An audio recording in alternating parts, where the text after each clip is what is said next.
since she was one of my instructors, so I learned a lot from her. I know that many of those who are here were among her former students. Glad to have you among us here today. Merci, I'd like to introduce you, knowing that really you're someone who we don't need to introduce. Merci is an MCC coach with 20 plus years of experience. She really worked with many coaching academy and institutions like ACA, Coach A, Blanchard Coaching, Laser Coaching. She's also an author. Her book is called From Doormat to Diva, Taking Center Stage in your life. So welcome, Merci. Thank you, Kais. I'm delighted to be here and so glad I caught the last bit of the smile by RK there. It certainly put a smile on my face and set perfect energy for this. So yes, I've been coaching for a long time. And you know, one of the things that over the years, as my, coaching has improved, as I have wanted to go for additional credentials, I realized that some things that I was initially taught had to sort of grow. And that's what got me into looking at laser coaching, or coaching is for people. People need coaching. Problems like COVID need fixing. And we as coaches are not in the fixing business. We may on our own do whatever we can to contribute to the well-being and goodness of our communities. But when that client is in front of you and they're experiencing some reaction to something outside of themselves, and they're not able yet to let go, we have to remember to stay with the client. So I prepared a short PowerPoint because I, at my age, tend to forget what I was saying. So it's more for my benefit than yours, but it helps me collect my thoughts and give them to you in a way that I hope is highly understood. So I'm going to share my screen. Yep, that's possible. Let me make sure I got the right screen. Hold on. This will take just a moment. Let's see. Oh, I see what I did. Okay, here we go.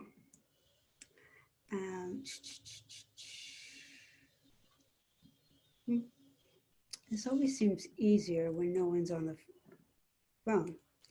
Okay, so here we go. And I'm going to move this up and over so everyone can see it. And let's get started.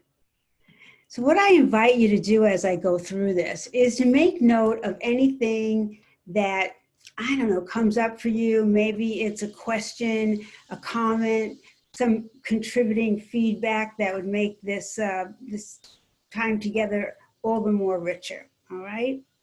So coaching in uncertain times. I have gotten to the point where I realize there is no such thing as a certain time. Think about all the people you coach or encounter in business. They're constantly dealing with something they couldn't imagine, didn't expect, and likely can only control to a certain degree. So what we want to look at it as uncertainty, I really just reframe that word because it really is an opportunity. And I know that might sound a little cliche, but it is. It's an opportunity. When anything changes, people get innovative, they get inventive, and that's what we want to be standing for when we're coaching. The second thing is to remember, coach the client, not the situation.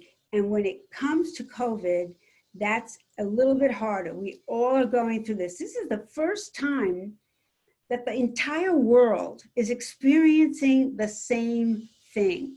Talk about opportunity to bring us together, to understand that my fellow human beings in 6,000 miles away are also going through this. It's an incredible thing to think about the connection that creates.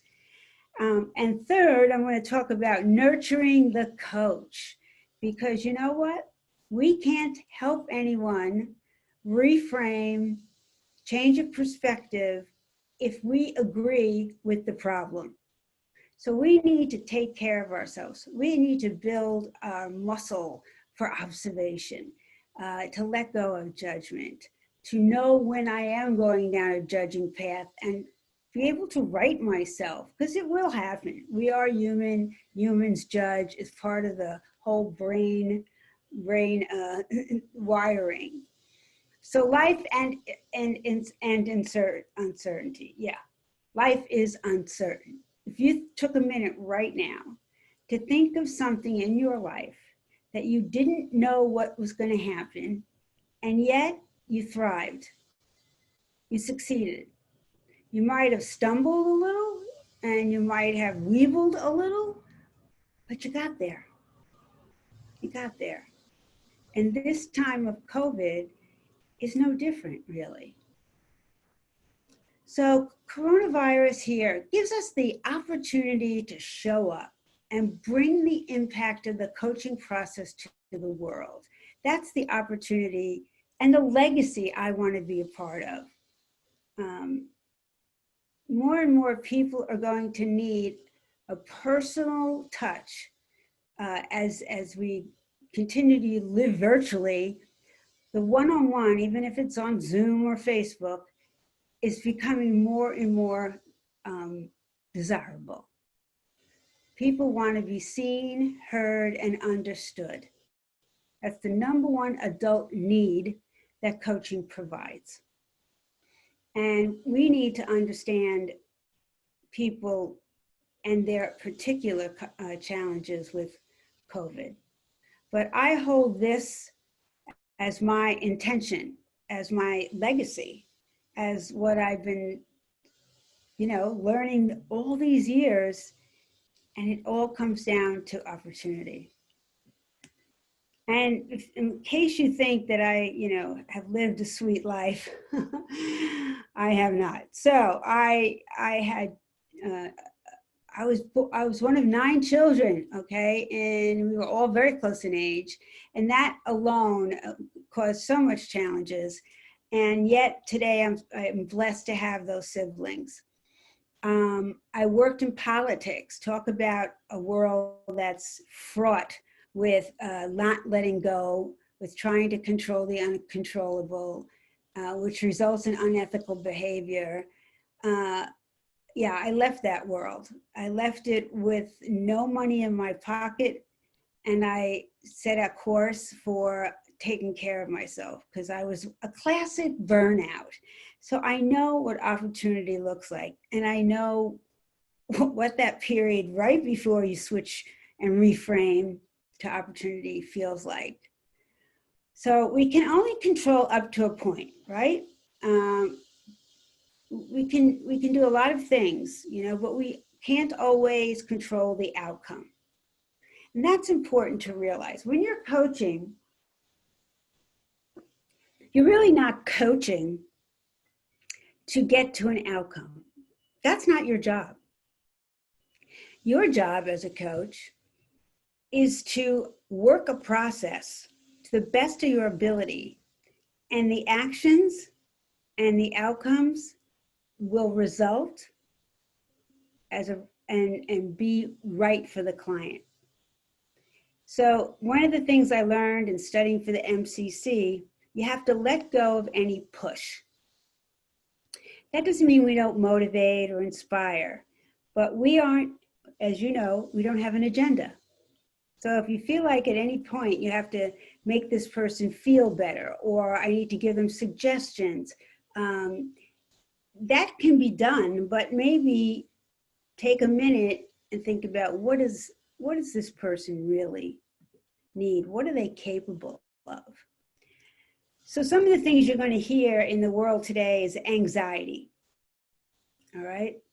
And I love this. Anxiety does not need to be eliminated. All right. First of all, we can't eliminate anxiety. It is a protective reaction that the oldest brain has, and it really is there to save our lives. Problem is we become anxious when our life isn't actually threatened. So anxiety in and of itself isn't the issue. It's the event, how we react to it, right? That's what needs reframing if it's not serving us. It's our resistance and reaction to anxiety that causes the problem. So do what we do best. And I don't care if you're a manager, a CEO, a coach, a consultant, all of these are critical in these times when people feel overwhelmed or anxious. The first thing we really need to do is listen. Yes, we all know the value of listening, but so many things get in the way, of listening. It's interesting to me that everybody likes to be a good listener. And when you go on a job interview, oh yes, I'm a good listener. And yet, maybe not so much. Here's what happens. We get that chatter in our head, as RK was saying. We get, I need this, I want to do that, and what's for dinner, and I wonder if there's gas in the car. Our brains go all over the place all of the time, unless we're aware and can manage that. Because you can. It is a skill, but you can do it. If you can let go of the chatter in your head very fast, just like, okay, I see it, let it go. I see it, let it go. You are truly listening. That's the art of listening. And empathy, all right? So how can you empathize with someone? If you haven't listened to the emotional underlying, concerns. It could be a fear and anxiety, but people don't always say it out loud, right? You'll hear very extreme statements sometimes, like, I'm never going to see my family again because of this COVID. Always. I'm always, the person who doesn't get the promotion. Listen for those kinds of defeating perspectives. First of all, they're not true. There's no way a person really can say that's 100% true. And also listen for any metaphors, right? I feel like I've been locked in a closet. I feel like I'm driving my car with my feet on the gas and the brake at the same time. When someone explains their situation using a metaphor, go with it. There's so much in that, isn't there? One of my favorites, dealing with a client who wants to control somebody or something they can't control. And yet they keep going in circles. Usually it sounds a little bit like blame, almost like the person's victim, like they have no choice. And, the person might be saying, I tried to get them to do this. I'm constantly calling them or texting them, and they just don't answer me. So what can I do to get them to answer me? So my response sometimes is, it sounds like someone who's going to the hardware store for milk. What do you see about that? Coaching is provocative, right? I didn't say you, which lessens the defeat, the defensiveness. But I think it's important. It gives them a picture, and it really does work. If you have a couple of those that you really like, you can use them over and over. And yeah, we are here to empathize, meaning I can understand, I can put myself in your shoes, but I'm not agreeing with you. All right. So if someone comes and says, I'm overwhelmed, I now have to homeschool my kids, I can't go anywhere, the gyms are closed, I'm not working out, my husband's still working, or my wife is still working, and I'm here, and there's over and over and over. Okay, so you can normalize something, right? And let's face it, I say to my clients when they're this way, you know, given everything that you're doing, this seems like a rather normal response. People want to feel like they're not alone in this, especially in the COVID thing. But if we share too much about what we're going through, it becomes about me, and then I lose track that I'm coaching my client. Normalize things, empathize. Yeah, I can see how hard this is. Empower. Usually this happens when we reframe a perspective for a client, or we make an observation that they haven't thought about. The empowerment doesn't come from cheerleading, although we want to acknowledge our client's progress, but it really comes from listening to the client and kind of poking holes in what they believe is the truth. Just to let a little light in. Just to let a little light in. Maybe get them to lessen their grip on their perspective. All right. Okay. And really, isn't coaching all about new ways of thinking and doing? All right. Think of everything you've adjusted to during the COVID situation. What new things are you doing? For me, instead of a weekly yoga practice, I have a daily one. I walk outside most days because I gave up watching any news because I think it's just not news anymore. It's very sensationalized and actually deliberately its purpose, intention is to rattle us because we pay attention to that. So I have a lot more time in some ways and a lot less in others. All right. I couldn't see my daughter for like a month, 6 weeks, 7 weeks. That was hard. So we started using FaceTime more often, watching movies together virtually. So there's a lot of innovation and new ways of thinking with every challenge.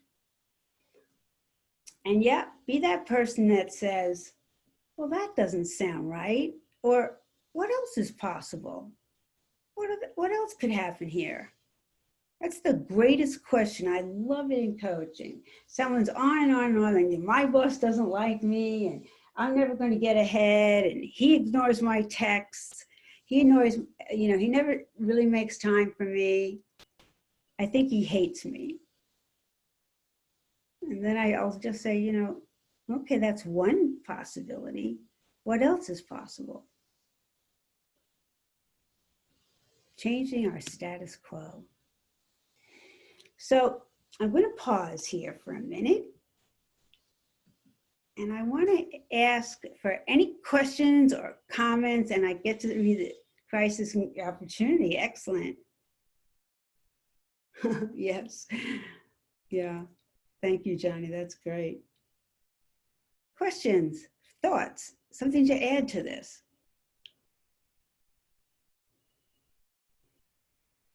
Let me just come off mute because I can't see everybody at once.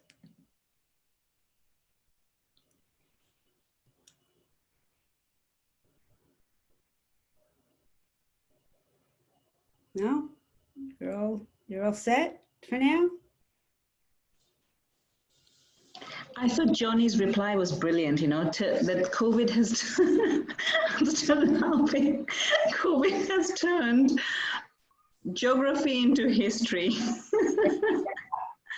That's something really, really funny. And yeah, it's just a great reframe, isn't it? It's quite a reality, you know. Our travels are now traveling to the balcony and back. Yes, And, absolutely. and just to add to that, my pre-COVID plan for these last 5 months was to coach people in India and specifically in Bangalore. But thanks to COVID, I have clients in Osaka, I have clients in Dallas, I have clients in Toronto. That's what I meant by geography is not true anymore. It's become history. Yes. Yeah. Yeah. That's interesting. It's a borderless, you know, customer, borderless customer approach. I mean, there's nothing limits you anymore. And that's what I mean by the status quo. Somebody wanted, Belen wanted an example. Well, first of all, the status quo has been for many people in many countries that they work with a coach face to face. And there is a lot of beliefs around that it's better than virtual like Zoom or just phone, Skype, and challenge that. If you feel one way, you know, like this is the only way I've done it, it's the only way I'm going to do it, challenge that. What else is possible? That's, you know, when I first started coach training, they had a module called truth telling. They don't have it there anymore, but truth telling really does say, how do you know that to be true? People get stuck in limited beliefs, and it limits their options. And so the standstill, yes, Carl, that's true. For some people, it's the standstill. For other people, it's the overwhelm.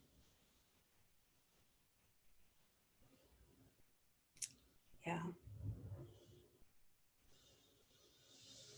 So challenging the status quo. Really, what are the beliefs around what you do? Like, you know, what's changed?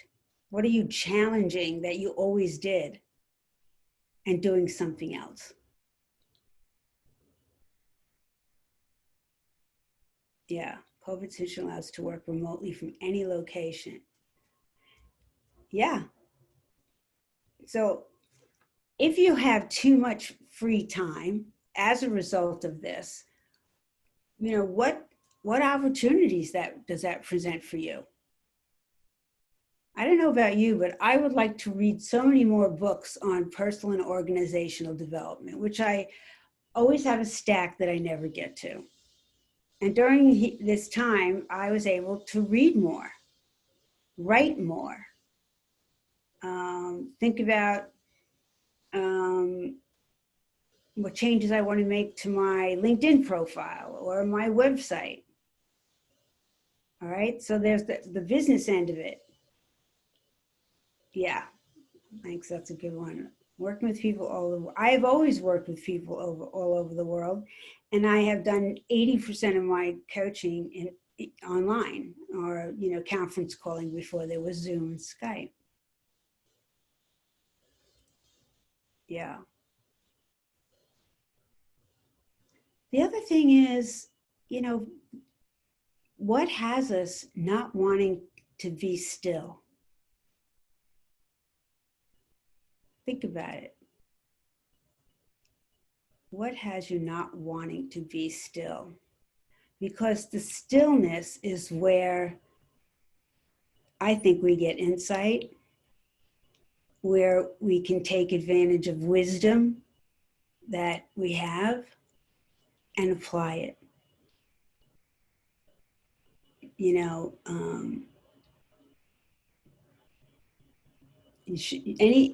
like when I first had this COVID thing, I was like, I can't travel. I'm going to be miserable. Most of my family doesn't live anywhere near me. And usually twice a year, one sister and I go someplace that we've always wanted to be. And that hasn't happened. And there are days where I felt very restless.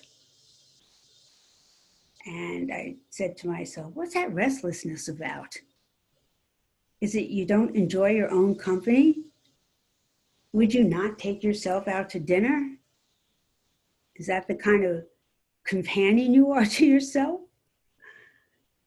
It just begs a lot of questions, right? And of course, there's the logical, what if this doesn't change? What if I lose my work? And people are, I'm not minimizing that. People are losing jobs. Whole industries are changing. And just by the virtue of your presence on this call, you are hopeful. You are hopeful. You may not have the answers, but you're hopeful.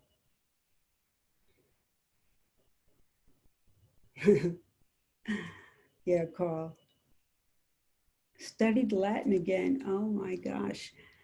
I've studied Latin for 4 years. I still don't remember much of it. Problem when you don't use it, eh? Okay, so let me get back to sharing my screen. Again, just think about what else you want to get from this hour. I'm open to any questions. So the number one thing we learn in coaching is coach the person, not the problem. The person needs coaching, the problem needs fixing, and that's not our job. All right, so coaching the client, not the COVID story. All right, and what happens to, I call it the shared belief syndrome. You get on the phone, someone's like, oh, I just lost another client, they couldn't afford me. And you start as the coach saying, yeah, that's really bad. I had the same thing happen. Next thing you know, you're both in the same perspective, and now you got to dig yourselves out of it. Right? I call it the shared belief syndrome, and we do fall into it. Normalize their reactions, right? Without agreeing with their unhelpful or whatever perspective is getting in the way of them moving forward. So that's more like, yeah, I hear you, I understand you. That's what normalizing the reactions are, or empathy. So for example, I would say if somebody came on the call and said, I can't get anything done, I'm unmotivated, I'm watching much too much Netflix, and I don't, I'm not getting anything done. I just don't have any motivation, they say. So one of the things I would say is, I hear you, I hear, and I would repeat it, so I hear you don't have much motivation. And that's kind of understandable when you're going through a big change like we all are. I'm wondering, what would be more useful for this time, rather than thinking what can be?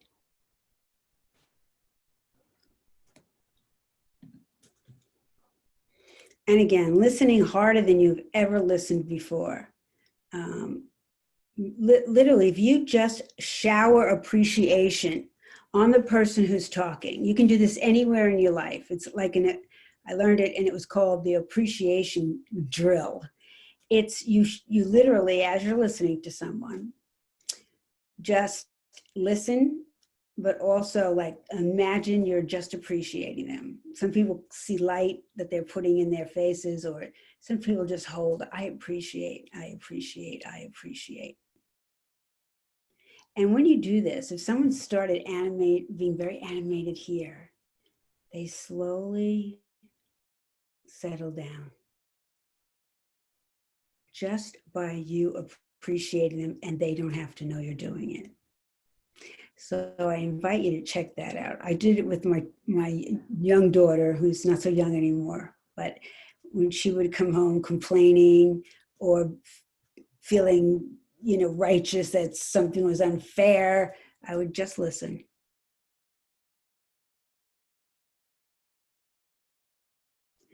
And this is part of coaching. Listen is number one. What are you hearing?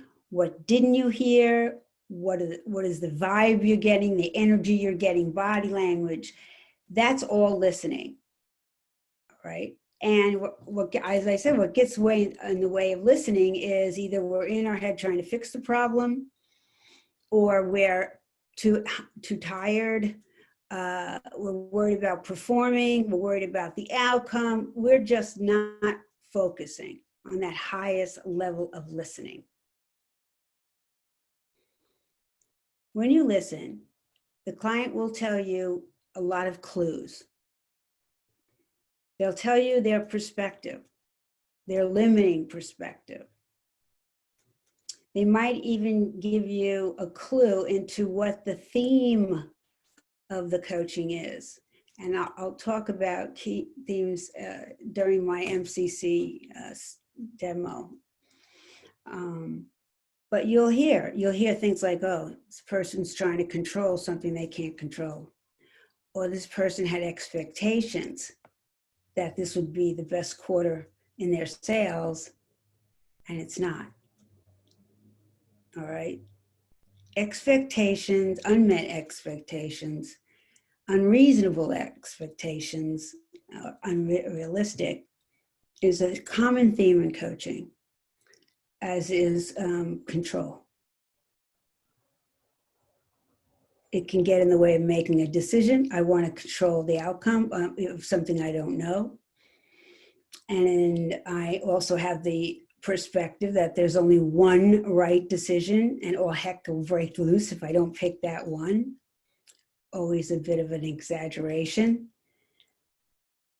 And control. Wanting to control something they can't control, like other people. Okay. And before, I'll just touch on this part, the coaching agreement. Oh my gosh. It's talked about constantly. We emphasize it when we're training coaches. And we often ask them what they need from the coach too soon. You actually want to ask them after you've explored a little about what the perspective is. You want to get a sense of what would cause that shift in their thinking.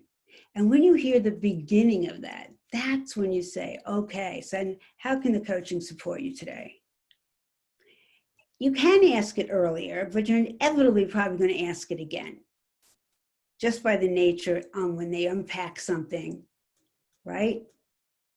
If there's a lot going on when they come to the call, you might use it, how can we, what can we focus on that would make this, well, where do you want to start kind of questions. But contracting, the agreement, generally happens after the shift, after some new learning or awareness, because now you know what the real problem is. Never believe the first thing your client says. It isn't always, it's not like a dismissing of them. You realize there's always something beyond that. So don't fall for that. I need a plan. And then, okay, the person tells you that they had a plan, and it didn't work. So why are we focusing on a plan? You want to ask what happened that the plan didn't work before you get to what do you need? Because you may not need a plan. You may need something else. A shift in perspective. All right, let me get this out of the way here. All right. Okay, so the problem, as I said, is COVID. The person, what makes it a problem for them? Uncertainty, control, loneliness, fatigue, just boredom. They're not doing as much as they usually do. So we want to acknowledge it and validate their concerns and uncover the underlying thought or belief that's causing this discomfort. All right, that's what the job of a coach is. You don't want to fall into actively trying to make the client feel better. Just by your presence and your attention, they're getting an extraordinary focus from another human being, which is rare in life. All right, so have no agenda. Your agenda is only to partner with your client to find ways forwards. And here's the other thing, action. You know, it's not always achievable, measurable, realistic. It's not always a concrete goal. Sometimes a client comes and they just want clarity, or they want to feel calmer. They want to feel more in control. You still have to figure out what they mean by that, but it's not always a physical action, or some people call it a concrete action. Sometimes it's, I want this feeling of, and then you say, okay, all right. So what do you need to feel calm or you know, less anxious?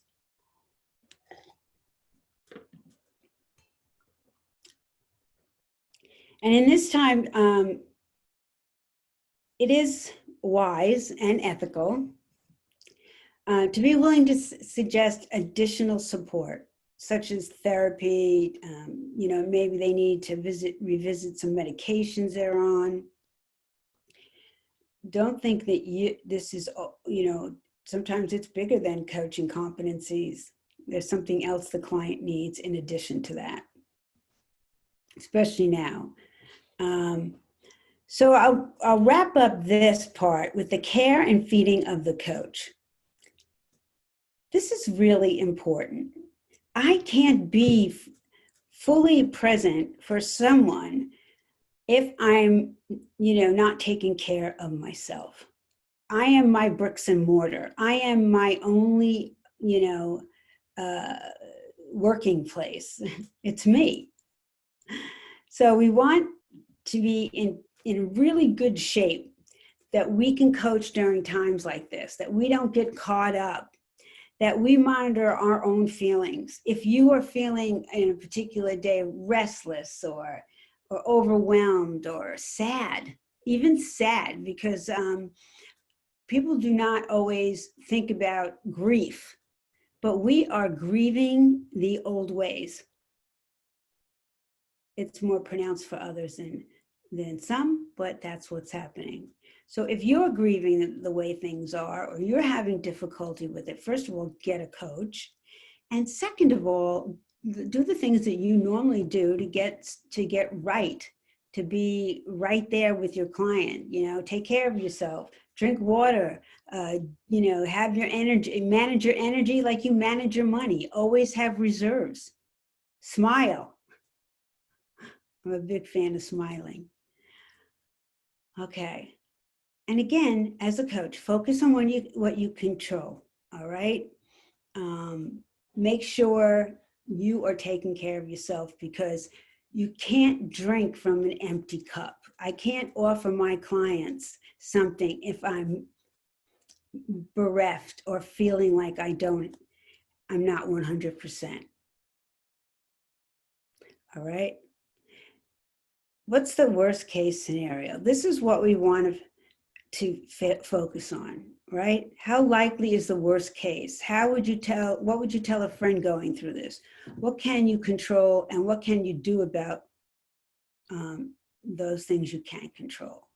These are questions, honestly, that first the coach should investigate for themselves, so when they go and meet with a client, they understand what works, you know, what are powerful perspectives.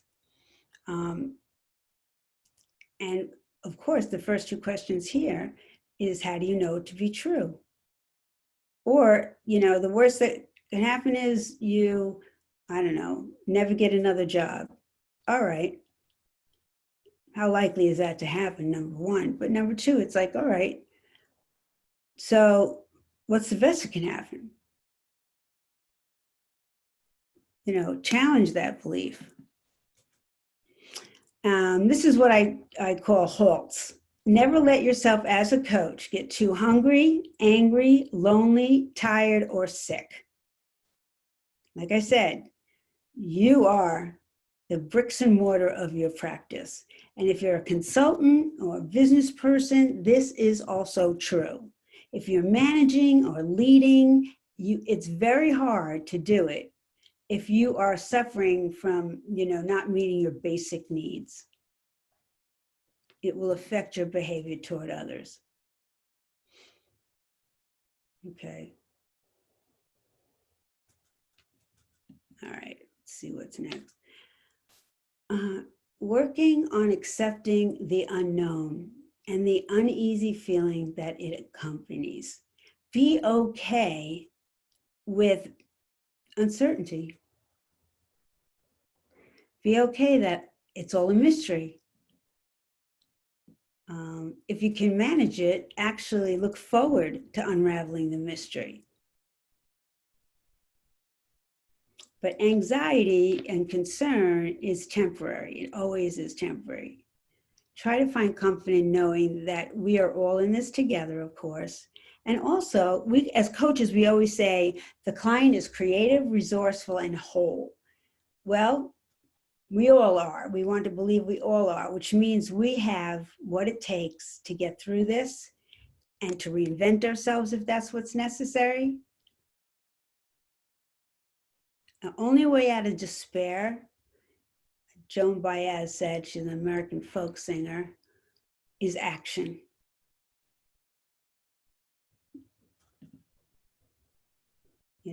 Keep your daily routine as consistent as possible. Find new ways to connect with the coaching community, like this, exactly what we're doing today. It's so exciting to be with others in this community.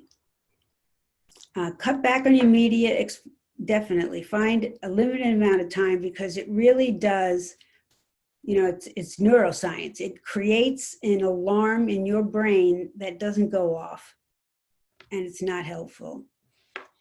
And know that a little bit of anxiety isn't necessarily a bad thing. Think about it. What is the purpose of anxiety? It's to, be on alert in the event that something is going to threaten our life. So we don't want to think about it as something we should never have. That's an unrealistic perspective. But wow, wouldn't it be amazing to say, I'm feeling really anxious today. And I ask my clients to do this. Okay, if your anxiety had a name, what would it be? And then I ask them to invite the anxiety to sit next to them so that you're recognizing it, but you're not internalizing it. You see it as just another emotion that one has. And this is true, we all know this. A little bit of stress is not a bad thing. It makes us meet deadlines. It helps us move forward. And this, I shouldn't feel this all the time. I'm scared. Any, negative, judgments of yourself. All right. Actually, by paying attention to your anxiety for a moment, it lasts very briefly. It's when you try to ignore it all day long that it feels like it's constant. Allow. It gives you a sense of authority over it, right? I'm going to allow my anxiety in, and just for a little while, let it sit next to me, and so I can get on with my work. Or give it another job. If your anxiety is there and saying to you, well, I need to protect you, then I would say, okay, I need you to protect this space and time for me. And just to do that, okay. It's a lot of fun, innovative things we can do with the mind. Treat yourself with kind regard. You are out there helping people, and we're doing the best that we can in not an ideal circumstance. But as I said, this is maybe the new normal. So practice self-compassion and give yourself a break. All right. I'm going to give myself a wider margin of error given what's going on. Saving energy is today's version of productivity.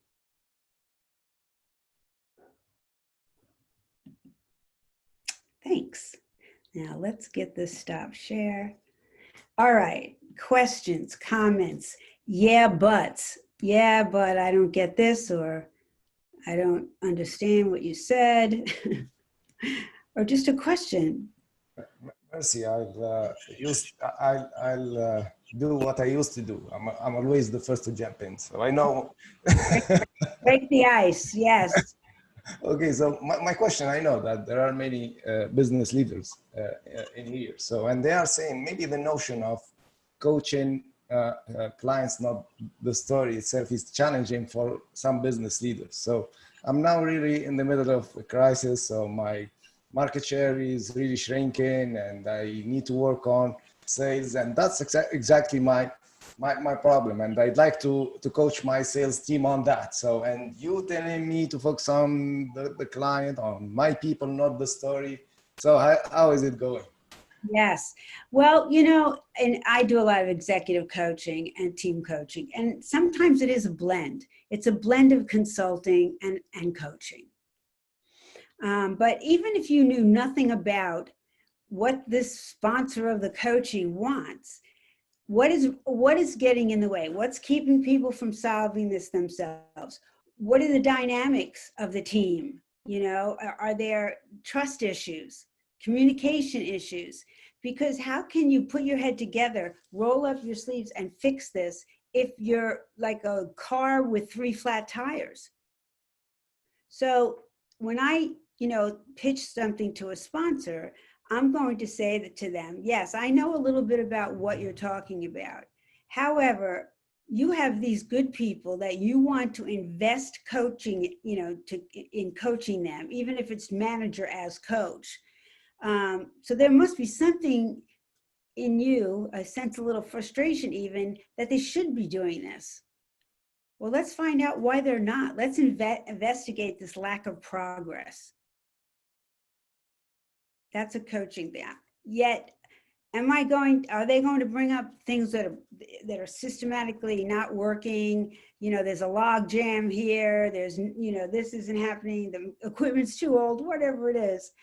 But what stops a team from moving forward, or a person, is some perspective. It always is. So it can be what's going on at a perspective level, and then also, all right, if you get the perspective more accurate, you unearth personalities and possibilities, and then you move into, okay, so what do you need to do? So I have never coached someone where part of the problem was the way they were looking at the problem. Not just, sometimes there's a gap in knowledge, sometimes there's a gap in understanding and communication. But often the gap is between a person's expectations and what they're doing. Like, you know, you have to back up to, you know, what has this team slowing down? Okay, there's a lot of blame. Let's say they're blaming everybody. Then you say to them, okay, so what's your role in this? Given everything has, you know, has a place in this. You can't say it's all somebody else when you're there. It's, you know, coaching is provocative. It's evocative. If you're, even with a team that's not producing well, yeah, you want to understand and empathize and all those things. Provocative does not mean you know, you're rude or uncivil. But you need to break open this person's perspective because it isn't working for them.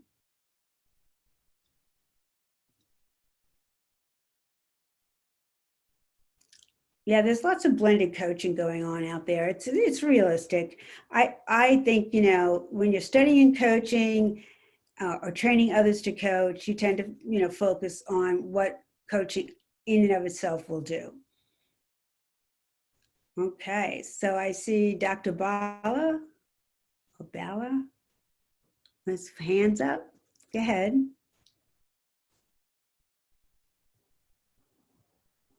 Can't hear you. Have to unmute yourself.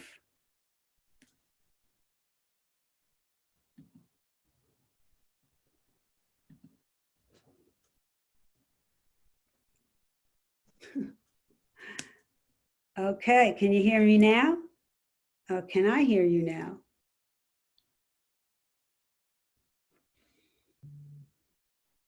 Oh, okay, thank you.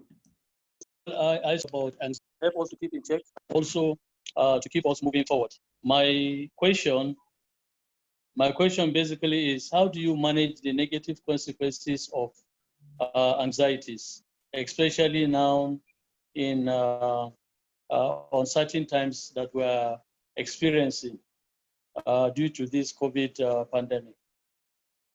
Yeah. So the first thing to remember is it's understandable. All right. Understandable doesn't mean that it's acceptable. And if someone's truly wanting to change and wants, you know, your input in that, you can point out that, okay, this is understandable, but it's not useful. What might be more useful? I say that a lot when someone's blaming, you know, or they have such a strident perspective about what, you know, this, and it's negative. And sometimes you have to call people on it. You know, I'm wondering what your perspective here has, you know, is doing to your business or your life. What is it costing you to stay in this, you know, complaining mode, or you know, this perspective of there's no possible changes to help you?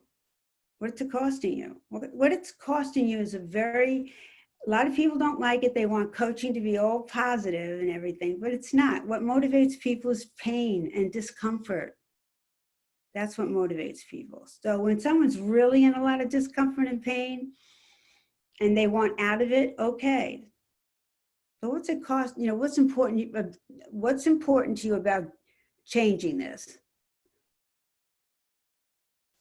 What's it costing if you don't change it? And how committed are you to changing it? A lot of times I'll get people say, I'm all those things, but I still don't know where to go. Okay, great. Let's just move into conversation and see where this takes us. There are people who aren't coachable at the moment. They might be coachable around different topics or at different times.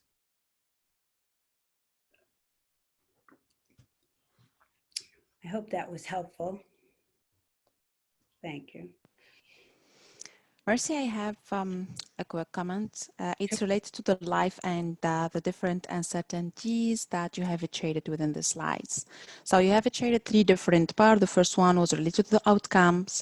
The second one, anxiety. And honestly, I have forgot the third one. And I didn't find the link between the third one and the anxiety. Is it possible to repeat it if this is possible? Between the third one? Yeah, and the anxiety. Okay, let me find that slide from you.